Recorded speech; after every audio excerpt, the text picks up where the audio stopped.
বলছি, আমরা প্রচুর মায়ের খেয়েছি, এবার আর মায়ের খাবো না, এবার মায়ের দিব।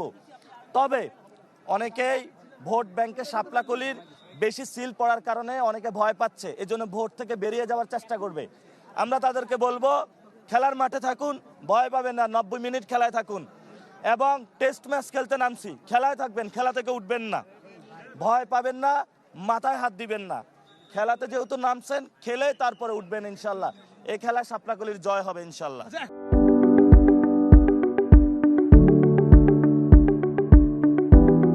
এখন পর্যন্ত নির্বাচনের যে পরিবেশ, ফলাফল যাই আসুক মেনে নেবেন কিনা?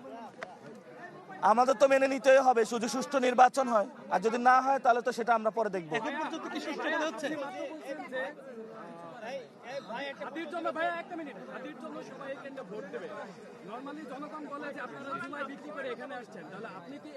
কোন কোন মানুষ আপনি কি এই কেন্দ্রে কেন আসলেন এবং আপনি কি এদিকে বিক্রি করে রাজনীতি করছেন কিনা?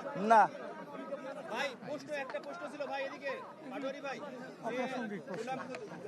গোলাম মোস্তফাকে যে 1 ঘন্টা ধরে আপনার এখানে আটকে রাখা হলো, বাইরে তাকে ঢুকতে দেওয়া হলো না, পরবর্তীতে সেনাবাহিনীর হস্তক্ষেপে তাই সেই এজেন্টকে এখানে কিন্তু করতে দেওয়া হলো, মানে 1 ঘন্টা সে বাইরে থাকলো এবং পুলিশ তাকে বাইরে থাকতে বাধ্য করলো।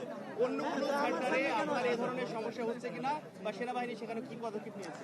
না, আলহামদুলিল্লাহ অন্য সেন্টারগুলোতে আমাদের এজেন্ট গিয়েছে, শুধু এই যে নাম যেখানে আছে এটাই ঘোলাটে জায়গা, এখানে ঢুকতে দেয় নাই, পাওয়ার খাটাচ্ছে, বুঝছেন, নিজ বাড়ির ক্ষমতা দেখাচ্ছে, এজেন্ট ঢুকতে দিচ্ছে না।